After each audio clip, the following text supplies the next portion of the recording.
Assalamualaikum warahmatullahi wabarakatuh. Terima kasih sudah menonton video ini di awalan. Sebagai awalan, kali ini saya Andika Hendra Mustaqim akan mendiskusikan lebih detail ya kan, tentang prediksi-prediksi apa yang terjadi tahun 2006 berkaitan dengan dunia jurnalistik ya. Tentunya prediksi ini tidak hanya bersifat global, tidak juga bersifat nasional, juga bisa bersifat lokal. Dan tren-tren ini sebenarnya sudah dibaca di tahun-tahun sebelumnya dan cenderungnya kemungkinan ya hanya itu saja ataupun hanya akan berkembang saja.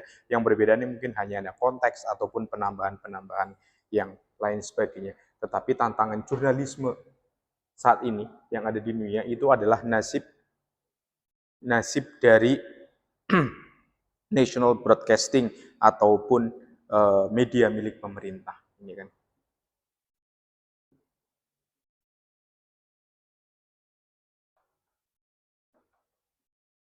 Tren ini bukan hanya terjadi di Indonesia, tren ini juga berada ataupun berkembang di luar, baik misalnya BBC, kemudian ada NPR, kemudian VOA ya kan yang udah ditutup oleh Donald Trump dan lain sebagainya.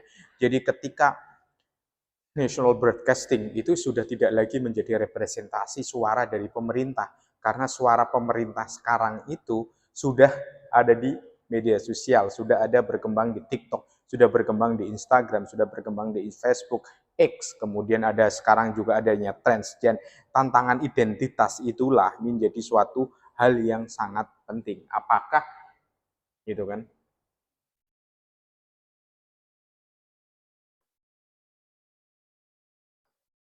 Apakah suatu negara itu masih membutuhkan national broadcasting Indonesia, apakah Indonesia masih memiliki RRI, apakah Indonesia itu masih memerlukan TVRI gitu kan, apakah Inggris masih memerlukan BBC, ataupun negara lain juga memiliki televisi-televisi pemerintah sepertinya.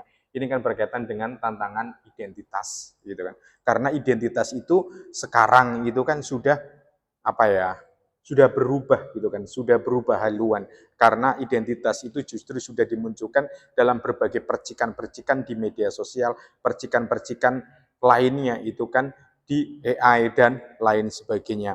Karena tantangan dari identitas itu sudah dikalahkan oleh personal, apa yang disebut dengan personalized algorithm, ya kan. Jadi media itu sekarang sudah personal algorithm. Jadi ketika seseorang lebih menyukai bola, maka muncul yang informasi adalah bola. Seseorang yang lebih menyukai berita tentang musik, makanya muncul informasinya tentang musik. Jadi identitas-identitas itu sekarang sudah trennya sudah bergerak mengarah kepada suatu hal yang lebih pribadi, iya kan. Selain itu munculnya persepsi publik gitu kan, persepsi publik tentang bahwa media-media milik pemerintah itu cenderung tidak netral, gitu kan, tendang netral, tidak memiliki, mereka hanya menjadi bagian propaganda pemerintah, seperti di Rusia memiliki Russian Today, gitu kan, mereka juga memiliki beberapa media-media lain yang dikontrol oleh pemerintah, gitu kan, jadi semacam kritik-kritik dari masyarakatnya itu sudah semakin menjadi-jadi hingga akhirnya mereka melakukan semacam perlawanan itu dengan tidak menonton gitu kan, tidak menonton media-media yang milik pemerintah. Tetapi ketika pemerintahnya itu menganggap itu sebagai masih pentingnya identitas nasional, maka itu media tersebut ya tetap harus dipertahankan, karena itu media pemerintah itu sebagai alat propaganda pemerintah tersebut, terutama untuk menyebarkan berbagai kebijakan-kebijakan, akan mendapatkan popularitas semakin tinggi dan bisa menyebarkan nasionalisme atau patriotisme seperti yang dilakukan di Rusia dan lain sebagainya, gitu kan. Tetapi bagi pihak yang lebih mengutamakan personal algorithm, maka media-media nasional itu juga tidak lagi diperlukan, karena memang realitanya ataupun challenge-nya itu memang sudah berubah. Pertanyaannya sekarang, media-media national broadcast itu merepresentasikan siapa? Merepresentasikan pemerintahnya, merepresentasikan rakyatnya, atau memang harus dikembangkan ke arah bisnis, gitu kan, menjadi suatu hal yang perlu perlu digugahkan lagi. Selanjutnya gitu kan adalah bagaimana tren tentang perlawanan antara mass media versus AI. Kita ketahui bahwa AI itu kan bahwa AI itu kan mengambil informasinya terutama dari media online, media massa dan lain sebagainya. Ketika media massa itu tetap open di internet dan lain sebagainya, maka AI itu akan mengkolek itu dan akan menampilkan datanya. Karena kan AI kan lebih mengarah kepada upaya untuk mengadopsi itu kan konten-konten di media untuk disampaikan kepada pelanggannya. Dalam hal ini juga media juga sebenarnya bisa memanfaatkan AI, mengadopsi AI untuk menganalisis data, mensummarize dokumen, ataupun mengotomatasi tugas-tugas editorial lainnya. Jadi ini juga menjadi suatu hal yang bisa simbiosis mutualisme, juga bisa menjadi suatu permusuhan. Tentunya Dewan Pers di Indonesia itu juga sudah mengeluarkan aturan bagaimana penggunaan AI di kalangan jurnalis. Dan kita ketahui, ataupun sebagai pembaca, masyarakat sebagai pembaca, masyarakat awam pun mengetahui bahwa sekarang pun bahwa berbagai media-media itu tetap menggunakan AI, termasuk dalam penerjemahan, termasuk dalam pencarian data, dan lain sebagainya. Kemudian bahwa AI itu juga bisa menotifikasi error ataupun kesalahan dalam spelling, ataupun konten, ataupun lain sebagainya. Sehingga sebenarnya ketegangan ini versus itu sebenarnya bisa diselesaikan. Tetapi mau tidak mau AI itu kan berulang kali saya mengatakan AI itu lebih bersifat benalu ya. Bukan hanya bersifat benalu semata yang bisa menggerogoti sari manis pohon. AI itu bisa menggerogoti sari manis media massa, seperti juga media sosial juga. Tetapi ini menunjukkan bagaimana AI itu tetap tidak bisa dilepaskan dari penggunaan di media nasional, media tradisional ataupun media modern.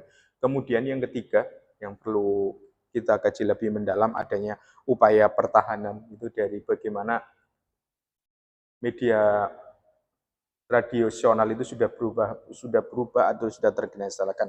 Koran akan semakin banyak yang tutup, ya kan, karena harga kertas akan naik, sementara apa yang ada di koran itu bisa lebih cepat ataupun lebih didapatkan ketika kita bisa membaca media online ataupun ada di media sosial. Jadi mainstream magazine yang sekarang menjadi tetap ada, itu tetap akan mengalami krisis identitas. Jadi di sini ada yang disebut dengan krisis identitas. Dan krisis identitas ini terjadi itu karena yaitu dipengaruhi oleh faktor pembaca yang sudah berubah, kemudian media sosial yang sudah menjadi media mainstream, kemudian ada budaya digital yang sudah berubah, kemudian ada independensi, kemudian adanya faktor kualitas, hingga akhirnya media tradisional baik koran misalnya ya sekarang. Maaf, saya ganti dulu spidolnya. Misalnya baik koran, majalah, ya kan, ini menjadi retro, ya, orang yang retro. Jadi ada retro, ada suatu keunikan, suatu keantikan, gitu kan. Kemudian sekarang ketika retro itu muncul, koran akan majalah itu maka akan menjadi slow journalism. Jadi ketika ada jurnalisme yang sangat cepat, gitu kan, ada jurnalisme dalam hitungan detik, hitungan menit yang tampil televisi dan lain sebagainya, tetapi slow journalism itu juga menjadi menjadi suatu sensasi karena di situ ada lebih mengutamakan deep, ya kan, dan lebih mengutamakan investigatif. Kenapa itu menjadi suatu penting? Karena tren munculnya majalah-majalah gitu kan, tulisan yang panjang, tulisan yang investigatif, itu akan memberikan suatu nuansa pemahaman dan perspektif yang lebih mendalam. Jadi deep ini adalah long form journalism. Dan jadi ditampilkan biasanya ini media online ya, ataupun media majalah ditampilkan dengan adanya grafis, ditampilkan adanya visualisasi mendukung, foto yang menarik ditampilkan dengan adanya data. Jadi long jurnalisme itu menjadi inspirasi, menjadi aspirasi. Orang itu bisa memahami sesuatu itu dengan seutuhnya, bukan dengan potong-potongan lagi seperti itu. Jadi ini menjadi apa ya? Kebangkitan sebenarnya, kebangkitan di arah media sosial, arah media tradisional. Jadi slow journalism itu sudah menjadi suatu tantangan. Keempat, kalau ya saya melihatnya itu adalah lokal kan terus tumbuh. Jadi lokal itu tetap akan menjadi power, ya. Karena bagaimanapun saya orang Jakarta, saya akan harus tahu berita tentang Jakarta. Saya orang tinggal di Tangerang Selatan, saya harus tahu berita tentang Selatan. Apa saya ingin tahu apa yang terjadi di sekitar saya, gitu kan? Jadi bagaimana lokal itu akan terus tumbuh, lokal itu akan terus hidup. Itu apalagi ketika kita melihat di Google Discover, itu kita melihat bagaimana banyak sekali informasi yang muncul ketika saya tinggal di Tangerang Selatan. Maka informasi yang ada di Tangerang Selatan tentang krisis sampah, kasus apa, terus berita apa, itu akan muncul di Discover karena saya tinggal di situ. Jadi geolocation itu menjadi faktor penentu. Jadi lokalitas tetap menjadi nilai jual yang tidak bisa terkalahkan. Karena masyarakat itu pun ingin aware, ingin tahu apa yang terjadi, bagaimana tingkat kejahatan yang ada di daerah itu, bagaimana tingkat pemerintahan seperti apa, bagaimana isu-isu yang berkembang itu seperti apa, sehingga kita sebagai warga kita tetap akan bukan hanya aware, tetapi kita akan peduli dengan apa yang ada di sekitar kita. Dan lokalitas itu menjadi kekuatan utama dalam jurnalistik tradisional yang akan berkembang di tahun 2026. Karena itu, munculnya informasi di lokalitas itu kan tidak di blow up di media sosial, tidak menjadi fokus di tingkat jurnalisme nasional. Jadi jurnalisme lokal atau berita-berita lokal itu harusnya terus dipertahankan, karena bagaimanapun itu segmennya itu akan tetap ada, karena orang itu kan kecenderungan lokal pride-nya itu akan muncul. Berita tentang kampung halaman, berita tentang suatu daerah itu akan menjadi suatu ikatan emosional yang melekat pada orang meskipun orang tersebut tidak tinggal di suatu daerah tersebut. Nomor 5 tetap digital is king.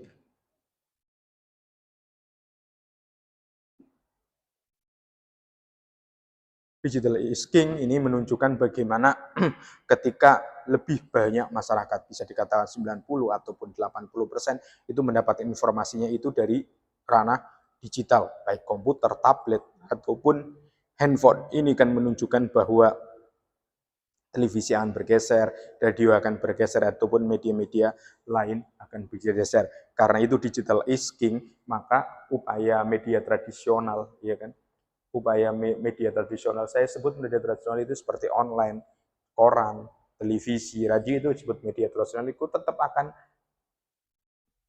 akan menikah, ya kan? Bukan hanya akan menikah, tapi akan mengintensifkan mereka hadir di media sosial sebagai upaya untuk meningkatkan platform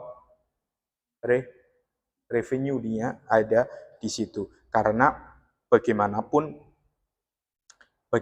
digital is king itu kan menunjukkan bagaimana kehadiran informasi, kehadiran berita, kehadiran apapun itu yang bersifat digital. Ketika digital, maka di sini tidak hanya menghasilkan teks semata, tetapi adalah lebih bersifat lebih ke arah video.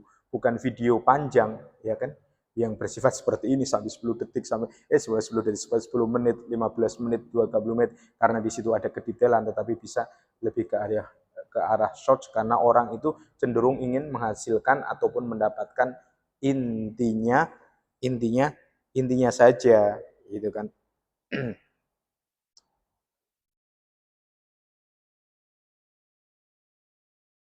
Saya kira itu adalah 5 perkembangan tren-tren jurnalisme yang akan terjadi di tahun yang mungkin ya jangan terjadi di tahun 2026.